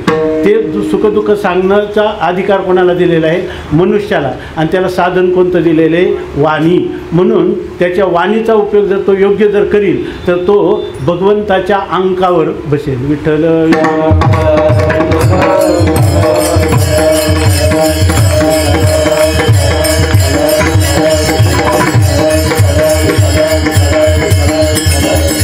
सांगतो रागवू नका माझ्यावर. तर याच्यामध्ये गेले बाबांचे पुण्यस्मरण होतं ना दशमीला आमचे एक म्हणजे परम आमचं हृदय आहे. कर्जुल्या जर आपण कोणी गेला तिथं तर त्यांनी असं जंगल में मंगल असं ते मंदिर केले. मला वाटतं तुम्ही एकदा पाहिलं नाही पाहिलं तर त्याच्यामध्ये लोक बघायला येतात ते. आणि असं मंदिर निर्माण केलं आहे की कर्जुल्याचं तर ते मंदिर त्यांनी निर्माण केलेलं आहे. आणि सगळे लोक आहे ना त्यांच्याबद्दल थोडी धास्ती घेतात. कारण काय आहे, सर्वच एवढं मोठं केलेलं आहे ते सगळं, पण त्यांच्या बोलण्याला फार लोक घाबरतात. आणि त्यांना आम्ही काय केलं, गेल्या वर्षी आहे ना आज ह्यात पुण्यस्मरण मावळ शुद्ध दशमी पावनी गुरुवार त्यांना भगवंता माऊलीची पवित्र माळ त्यांना म्हटलं आम्ही तुमची जबाबदारी घेत नाही, तुम्ही भंडारी डोंगरावर जा, तुकाराम महाराजांना विचारून जा. आणि तसं गेले ते ह्याच्यामध्ये. पण अजूनही मी पाहतो की लोक त्यांना फार घाबरतात. याचा अर्थ त्यांना दिलेली वाणी जी आहे ती वाणी जर त्यांनी या ठिकाणी सात्विक वाणी, नुसता लोकांना आमचे शिवाजीराजे बोलले तर लोकांना आनंदाच्या उसळ्या फुटल्या पाहिजे, एवढा नियम जर 1 वर्षभर केला तर हे तुकाराम महाराजांच्या मस्तकावर नाचतील. विठ्ठल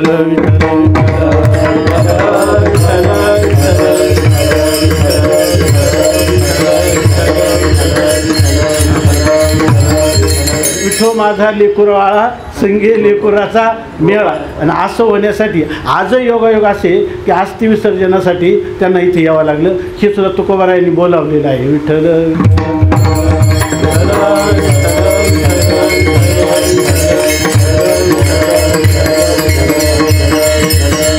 वाणी म्हणजे काय साधारण गोष्ट नाही. ती जर सात्विक उच्चारण आपण केलं तर ते सर्वांचे हृदय जिंकून घेतं. तुम्ही सर्वांचे हृदय सम्राट होऊन घेता. हे सगळ्या कार्यापेक्षाही वाणीमध्ये सामर्थ्य अधिक आणि हे देवानेच प्रदत्त केलेलं आहे. विठ्ठल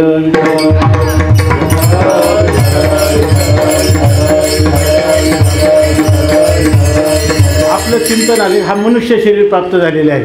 आजी नवल मी आले येणे राणे. आणि इथं काय झाली, भेटी झाली आवचित भेटी आवचित नंदाची आकाने. आणि भेट कोणाची झालेली आहे तर नंदाचा कान्हा.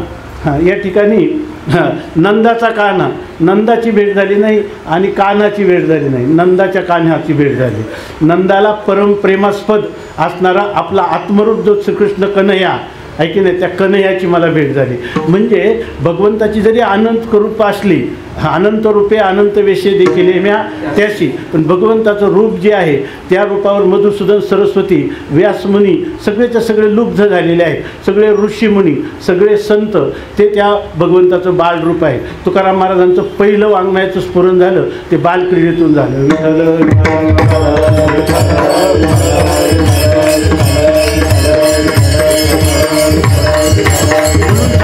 भेटी आवचिती नंदाची या कानी. नंदाच्या कानाबरोबर तो कोण आहे, आनंदाचं स्फुरण आहे. आनंदाचा मूलभूत स्रोत आमचा कन्हैया श्रीकृष्ण परमात्मा आहे. आणि त्याची मला काय झालेली ती गोपी सांगते भेट झाली. पण ती भेट काय अशी झाली नाही. मग मी खूप प्रयत्न केला आवचिती, कारण भगवंताची जी भेट आहे ती भेट जीवाच्या प्रयत्न साध्य कधीच नाही, ती कृपा साध्य आहे. म्हणून तिला औचित म्हटलं. विठ्ठल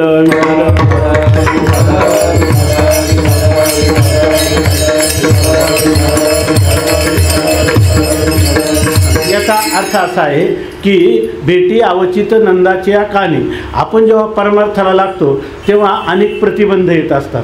आणि त्यांनी सांगतात की तो लोक सांगतात की तुकाराम महाराज म्हणतात की आमच्या कुळी नव्हते आयसे आणि हे चिपिसे निवडलेले. आमच्या कुळात आत्तापर्यंत हे देवन धर्म आणि तीर्थ आणि यात्रा हे काही नाहीच, सप्ताह काहीच नाही. आणि यांनी तर हेच पकडले. आणि त्याच्यामध्ये किती अडथळा होतो माहिती आहे का तुम्हाला. संसारातलं लक्ष उडून जातं आणि सगळं हे देव करीत बसला. तो देव कोणाला दिसला नाही, कोणाला अनुभवाला आला नाही, कोणाशी बोलला नाही. आणि त्याच्यासाठी सगळं जीवन आणि प्रत्यक्ष हे विषयाचं सुख सोडून दिलं आणि काय हातचं सोडून पळत्याच्या पाठीमागं लागतो. अशा रीतीने गोवी सांगती व सकळही जन. सगळेच लोक अडचणी सांगतात, परंतु ते सांगतात गोवी सांगती व सकळही जन. पण म्हणतात की त्या परमात्मा हे तुकोबाराय सांगतात की हा परमात्मा कृपा साध्य आहे. होते संचित आणि येले त्यांनीच हा योगायोग घडून आणला. त्यांनीच आमचे जे संचित जे काही होतं ते आता फल देण्याला सन्मुख होण्याची वेळ आणली आणि त्या परमात्म्याने आणली. याच्यातून अजून एक व्यंजना तुकाराम महाराज सांगतात की खरं तर असं आहे की प्रत्येक जीवाला आपल्या कर्मात फल जेवढं फल देण्याला सन्मुख होईल त्याला प्रारब्ध म्हणतात. संचितातलं जेवढं कर्म फल देण्याला सन्मुख होतं त्याला प्रारब्ध म्हणतात. आणि प्रारब्ध कर्माचा भोगूनच क्षय होत असतो. पण ह्या परमात्मा कसा आहे, हा परमात्मा हा कर्तुम अकर्तुम अन्यथा कर्तुम शक्ती संपन्न स्वतंत्र आहे. एका जनार्दनी भोग प्रारब्धाचा हरिकृपे त्याचा नाश आहे. त्या परमात्म्याने ठरवलं तर काय होऊ शकत नाही. तुझं करिता नव्हे काही राईचा डोंगर पर्वत राही आपुले करुणेची साई करिओ आई मदवरी. असे त्या परमात्म्याला कृपा आली आणि त्यांनी औचितच असं केलं की काय केलं, होते संचित आणि येले तेने. आणि त्याने ते फलोन्मुख आमचं सगळं आमचं जे जीवनामध्ये सुख आहे त्या सुखाच्या अभिव्यक्तीचा क्षण त्या परमात्म्याने आपल्या कृपेने आम्हाला प्राप्त करून दिला. बरं आता प्राप्त करून दिला, आता जपा बरं का. हां आता झालं आहे ना, आता योग झाला. असं आहे की कठीण योगाहुनी क्षेम. व्यवहारामध्ये असं आहे काही गोष्टी मिळत नाही त्या मिळवाव्या लागतात. मिळाल्या की त्याला म्हणतात की योग झाला. आणि काही मिळतात पण आपल्याला त्या मिळाल्या म्हणेपर्यंतच निघून जायला लागतात. त्याला म्हणतात योग झाला पण क्षेम होत नाही. आणि त्याच्यात तुकाराम महाराज म्हणतात कठीण योगाहुनी क्षेम व कविता होतो श्रम. या ठिकाणी योग जरी झाला तर त्या टिकल्या पाहिजेत. मग मनुष्याने किती टिकण्याचा प्रयत्न केला तरी त्याच्या हातात नाही.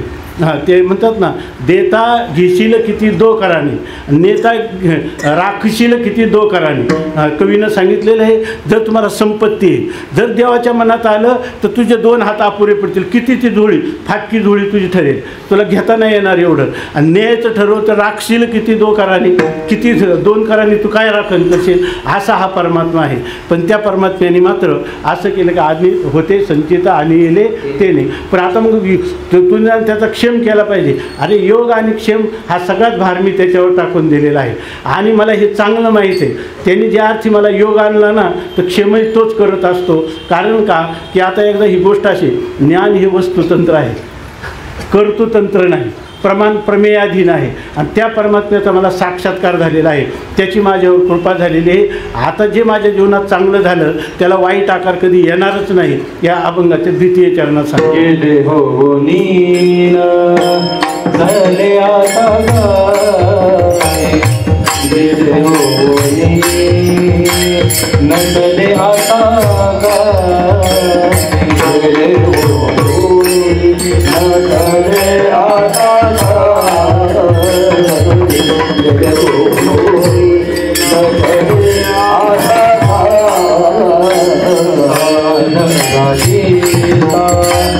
जवळे तुझे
गोपी सांगते, हे सखे आता गेले होऊनी, आता न चले आता काही, साध घालिता जवळी तुझे नाही. आता परमात्मा आपल्याला, त्या परमात्म्याने आपल्याला आलिंगन दिलं आणि आपला योगक्षेमाचा भार त्यांनी घेतला. आता अशा वेळेला की या ठिकाणी लोक मला म्हणत होती, गोवी सांगती हो सकळ ही जने, तुला या ठिकाणी अपवाद घेतील, तू व्यभिचारिणी आहे असं म्हणतील, त्या कृष्णाच्या परपुरुषाच्या नादी लागला असं म्हणतील. मला त्या सगळ्या सांगत होत्या, परपुरुषाचे सुख भोगे तरी उतरवणी करी घ्यावे शीस, पण मी मात्र संसारा आगीला आपुलेनी हाते लागूनी मागुते पाहू नये. तुका म्हणे व्हावे तया परी धीट, पतंग हा नीट दीपासोयी. पतंग जसा दिव्यावर उडी मारतो तर तो काय करतो, मरूनच जातो. एकदा उडी घातली का मरण हे ठरलेलं आहे.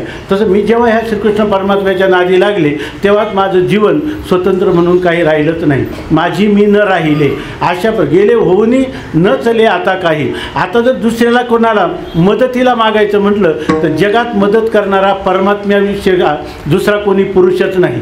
एकच जगामध्ये पुरुष आहे, वंदे महापुरुष ते चरणारविंदम. आणि त्याच्या तावडीतून सोडवणारा कोणता जीव आहे. आणि त्याने केलेल्या ज्याला आपण म्हणतो अकारण अहितुकी कृपेपासून मला वंचित करणारा सुद्धा जगात कोण आहे.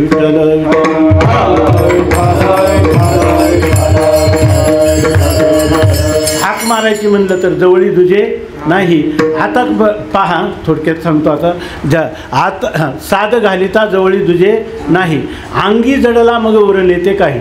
तो माझ्या अंगामध्ये जडला ना, माझ्या स्वरूपाशी समरस झाला किंवा मला त्याच्या स्वरूपात एक रस त्याने करून घेतलं, मग उरले ते काही. आता राखिता गुमान भले बाई हो. आता गुमान शब्दाचा अर्थ आहे, शब्दकोशामध्ये एक अर्थ आहे परवा, एक अर्थ आहे भीड. आता राखिता गुमान. आता जर भीड धरायचं म्हटलं तर या ठिकाणी एक आक्षेपार्थ, आता गुमान राखिता भले बाई हो, असा त्याचा एक अर्थ आहे. आता परवा करायची का, आता होईल ते होया शेवटी, आणि लाभ आणि तुटी देव जाणे, जर तुम्ही आक्षेपार्थाने घेतलं तर. दुसरी गोष्ट असे, इथं भले शब्द जो आहे तो कुठं लावायचा.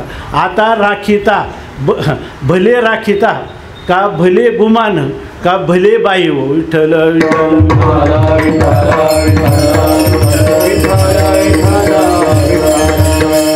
ज्या सखीची ते अनुवाद करते ती सखीसुद्धा उच्च कोटीची अशा प्रकारची अनुभूती संपन्न ते नारीरत्न आहे. तेव्हा त्याला म्हणतात भले बाई. हे सखी, हे साजने, तुला मी आता सांगते की आता राखिता गुमान. आता एकदा आपण हे परमात्म्याच्या स्वाधीन झालेलो आहोत. त्याने आपल्याला अंकावर घेतलेलं आहे, खांद्यावर घेतलेलं आहे. आता त्याच्यामध्ये परवा किंवा भीड किंवा मर्यादा काहीच करण्याचं कारण नाही. त्यांनी एकदा पदरात घेतलं की आपलं सर्वस्वी कल्याण झालेलंच आहे, त्याची आता चिंता करण्याचं कारणच नाही. विठ्ठल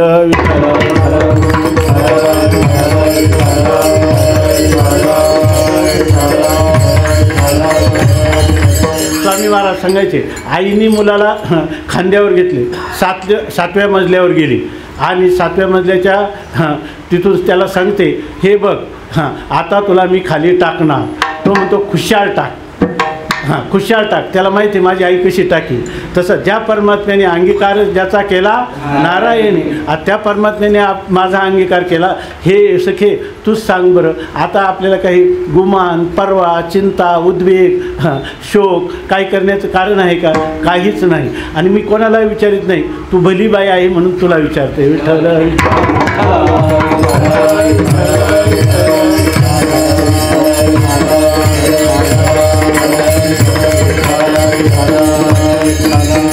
त्या सखीनं तिला विचारलं, तू हे सर्व सांगतेस पण हे सर्व करताना तुला बरेच श्रम झाले असतील की नाही? तर ती सांगते, सांगू का तुला? 3ऱ्या चरणात सांग. बहुत कामे नाही आराणू, बहुत कामे नाही आराणू, बहुत कामे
बहुत कामे मज नाही किंवा बहुत कामे मज नाही आराणूक. मला अति भरपूर कामं होती. म्हणजे माझ्याजवळ संसारातल्या काही एक जबाबदाऱ्या नव्हत्या. ह्या संपूर्ण कुटुंबात राहत असताना त्या स्त्रीला पुत्राची वेगळी, पतीची वेगळी, दिराची वेगळी, ननंदेची वेगळी, सासू सासऱ्याची वेगळी, येणाऱ्या अतिथीची वेगळी, अनेक प्रकारची कामं आहेत. बहुत कामे मज नाही आराणूक. आराणूक शब्दाचा एक अर्थ आहे समाधान, सुख असा एक अर्थ आहे, आणि दुसरा अर्थ आहे सवड असा एक अर्थ आहे. बहुत कामं असल्यामुळं माझं आराणूक नाही, मला सवडच नाही. समाधान नाही म्हणता येत नाही. समाधानार्थ काही विशेष तिथं म्हणजे अर्थवाही वाटत नाही. तर माझं कामे बहुत आणि आराणूक नाही, मला दुसरं करायला काही सवडच नाही. म्हणजे त्यातून मी इतकी संसारात व्यापलेली आहे की मला परमार्थ करायला सवडच नाही, वेळच नाही, अशा प्रकारची स्थिती. बरीच लोक म्हणतात तुम्ही किती माळा करता. माळ एक पण करत नाही, गोव्या किती वाचता, एक पण वाचत नाही. ज्ञानेश्वरीचं दर्शन तरी करता का? तुम्हाला माहीत नाही का आमचं काय जीवन आहे? याच्यामध्ये आम्हाला सवडच नाही म्हणतात, सवडच नाही. आता जर आजारी पडला आणि ICU राहिला तर सवड मिळते, तेव्हा कशी मिळते? विठ्ठल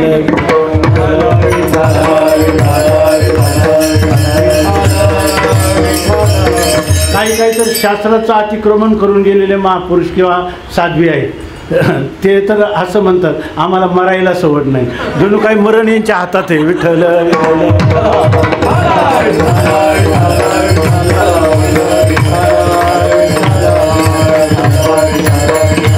आपला असणारा बाणा, आपला असणारा निश्चय ती सांगते सखीला, बहुत कामे मज नाही आराणूक. एक सारिता तो पुढे उभे एक काम टाकलं का दुसरं आहे. हे संसाराचं स्वरूपच आहे. संसारामध्ये एक काम बाजूला झालं का दुसरं आहे. संसारामध्ये आज मी तुकाराम महाराज जसा तृप्तीचा ढेकर देतात का, काम नाही झालो पाही रिकामा. असं संसारातला कोणताही मनुष्य म्हणू शकत नाही, आणि म्हणत असला तर त्याला परमार्थाचा काहीतरी स्पर्श झालेला आहे. विठ्ठल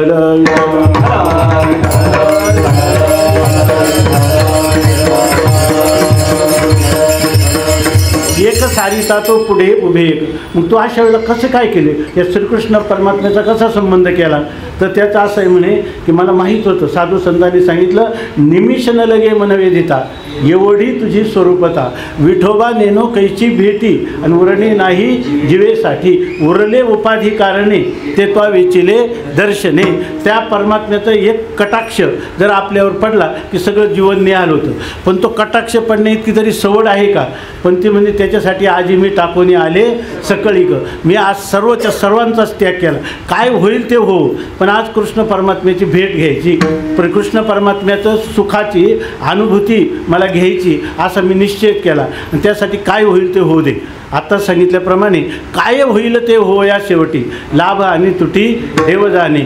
या ठिकाणी जसे ते हे म्हणतात ना, भानुदास महाराज म्हणतात की या जरी आकाशवर पडो पाहे, ब्रह्मगोळ भंगा जाये, वडवानळ त्रिभुवन खाये, परी मी तुझाचे अंकी लागा विठोबा, न करी अनेकांचा पांगिला. अशा प्रकारचं मी ठरवलं.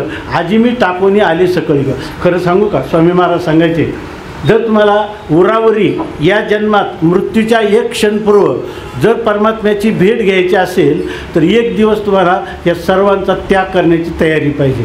तुमच्या मनात यत्किंचित जर तुमचं मन कुठंतरी गुंतलेलं असेल तर स्वामी महाराज म्हणायचे, बेटा अजून मोहात गुंतलेला आहे, ईश्वर साक्षात्काराचा अधिकारी झाला नाही. विठ्ठल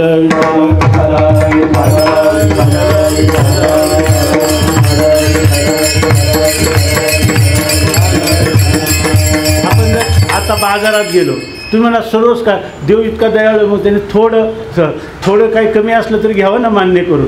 बरी अशी शास्त्रवचनं पण आहे.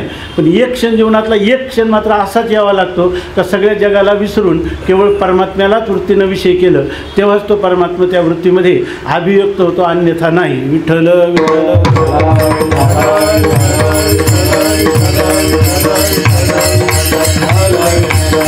स्वामी महाराज सांगायचे, बाजारात गेलं आणि आपली ती मुलं येतात ना, परवा एक मुलगा आईच्या ह्याच्यावर आला,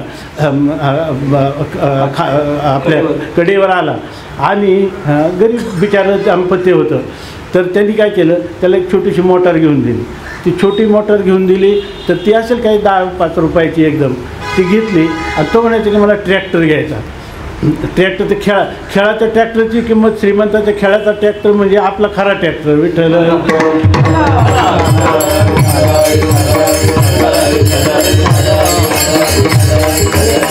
खेळणं त्याला, त्या आईनं त्याला चल आपलं नाही आपण पुन्हा आणू.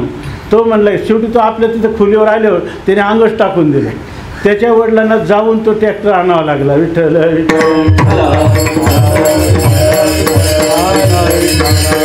तेव्हा त्यांनी का नाही आणला माहिती आहे का? त्याच्याजवळ ते 100 रुपये नव्हते. मग त्यांनी इथं आल्यानंतर पैसे आहेत, ते 2-3 जण होते ना, मग त्यांनी काहीतरी कोणाकडून पैसे घेतले आणि परत जाऊन 5 मिनिटांनी तो घेऊन आला. याचा अर्थ 100 रुपयाचा ट्रॅक्टर घ्यायचा असेल तर 99 रुपयाचा सुद्धा उपयोग होत नाही. 100ची 100च मोजावी लागते. स्वामी महाराज एक उदाहरण सांगायचे.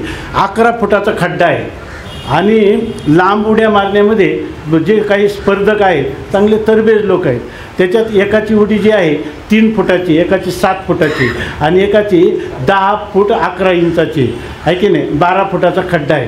तर त्याच्यापैकी कोणता पलीकडे जाईल? हां, 3वालाही खड्ड्यातच जाईल आणि 1 इंच कमी पडलं तरी तोही खड्ड्यातच जाईल. उडी किती पाहिजे? 12 फूट किंवा त्याच्यापेक्षा जास्त. तसं परमात्माचं प्राप्ती करायचं असेल तर सर्वस्वाशी मुकावे, तेने हरीशी जिंकावे. विठ्ठल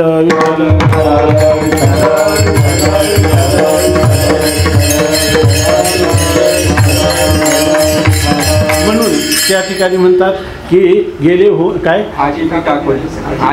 आधी मी टाकून आले सकळीक तव रचिले अनिक कौतिक. हो, मी सगळ्याचा त्याग करून आले आणि मग इथे एक मोठं आश्चर्य घडलं. काय आश्चर्य घडलं? ते अभंगाच्या 4th चरणात. चिंता करिता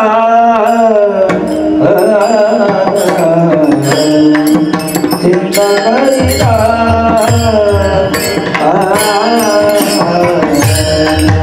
हरि नारायण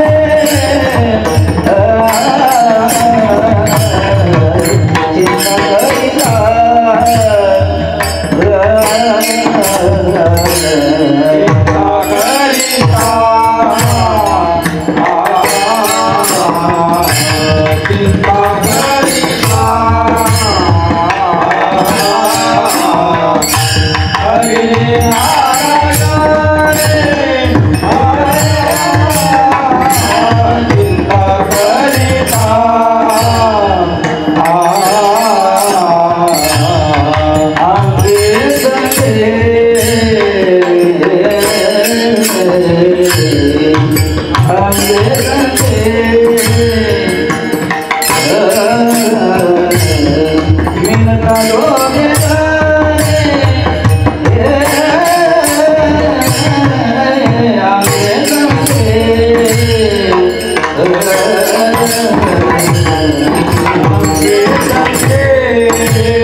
गोपी आपल्या सखीला म्हणते की एक कौतुक झालं.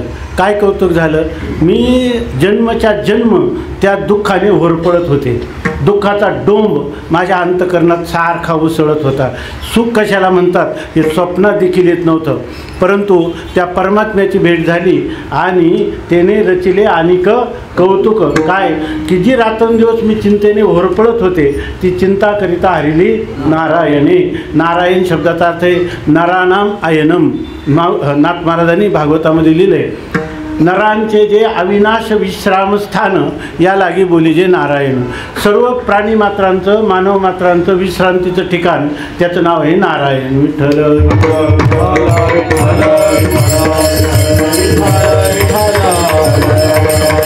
या बालक्रीडेत तुकाराम महाराज दिली, चिंता ते पळाली गोकुळा बाहेरी प्रवेश भीतरी केला देवी.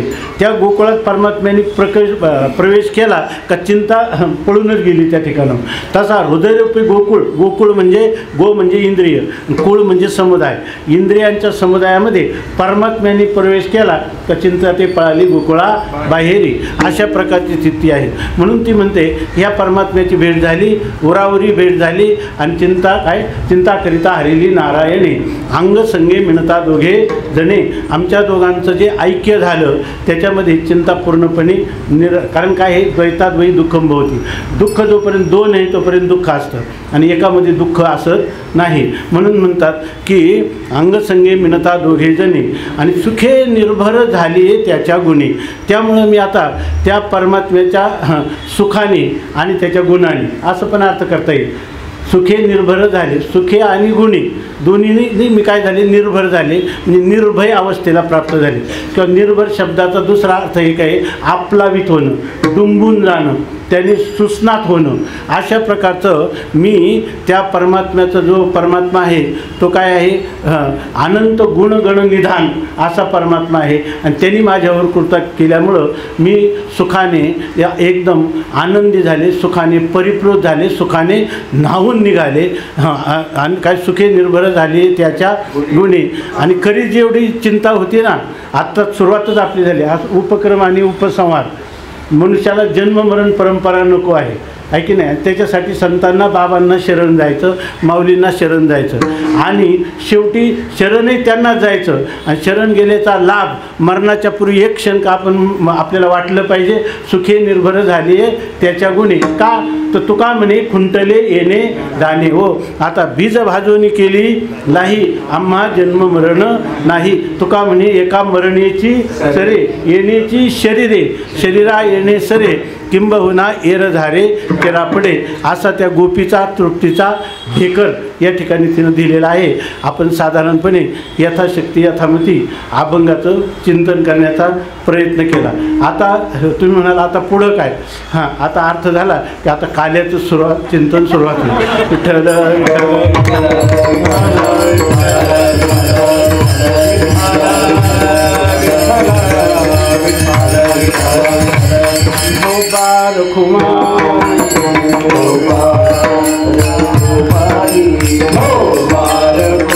Bye.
खरं तर ही गानकुटिळांची सभा आहे.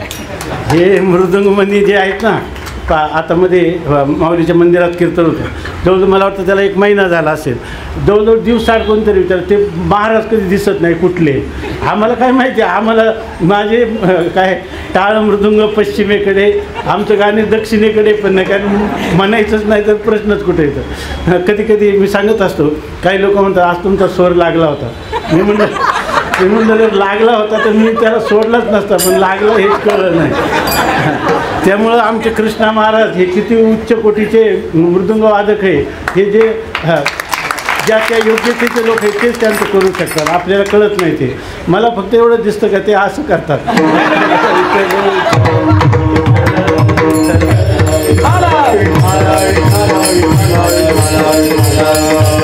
खरं तर या कीर्तनामध्ये भजनाचा आनंद मिळायला पाहिजे, परंतु आम्हाला त्याचं काही नसल्यामुळं नेमकं ते गुरुवर्य आमचे बोधे बाबा म्हणायचे तू कीर्तन करूच नको याच्यामध्ये.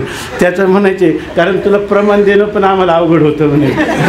तर मी म्हटलं काय होतं त्याच्यामध्ये, काहीच बरोबर नसतं म्हणे.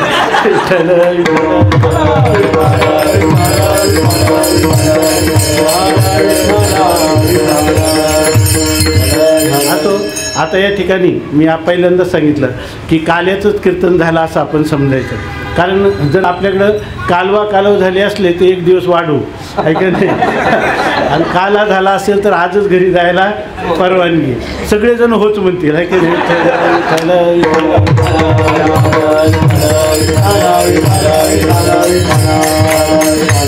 तर आज या ठिकाणी या रूपाने आपण यथाशक्ती यथामती चिंतन करण्याचा प्रयत्न केला, आणि याच्यामध्ये आपण सर्व बाबांच्या कृपाछत्राखाली सगळे एकच झालेलं आहे. हाच खरा काल आहे. या ठिकाणी 2 शरीरं अनेक असावीत पण मन एक असावी.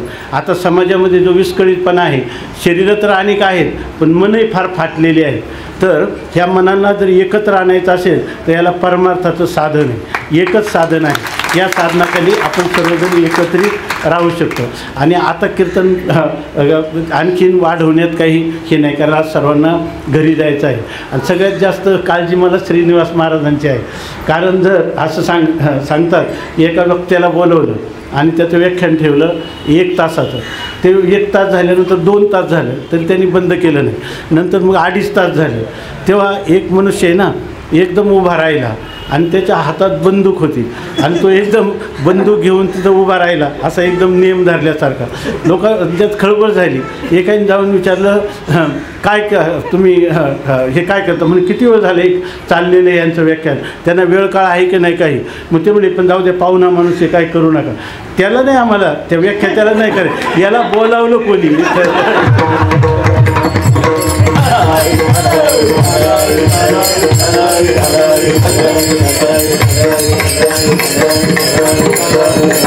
आणि तो प्रसंग आपल्यावर येऊ नये,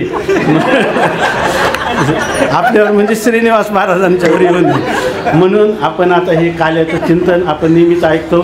याचं काही चिंतन जे काही रहस्यात्मक या अभंगाच्या द्वारा आपण थोडंसं पाहण्याचा प्रयत्न केला.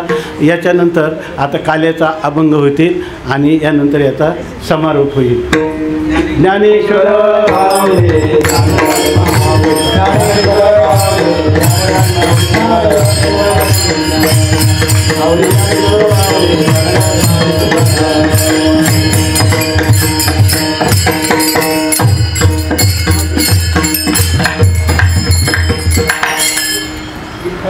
जय जय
संग सर्वकार देवाचा कल्लोळ हरीचा वार करी वारीच कोणी हरी महागे स्नान उपामारी हिचिदा हरीचा वार करी वारीच कोणी हरी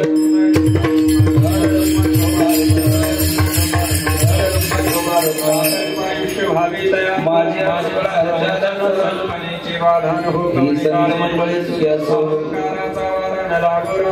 माझ्या विष्णुदास भाविका सामा म्हणितया सावे पांडुरंगाकडे एक तुझ प्रती आहे पांडुरंगा संतांसी निर्विहीची मदत आणि काही मागो देवा म्हणे आता उदार तू होई मना ठेवी बाई संताचे या संतांसी निर्विहीची मदती आणि तुझे काही मागो देवा ज्ञानदेव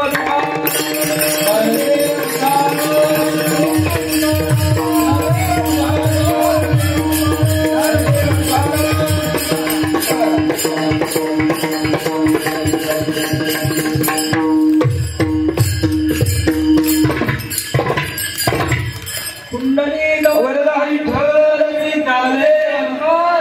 ज्ञानेश्वर महाराज महाराज की जय।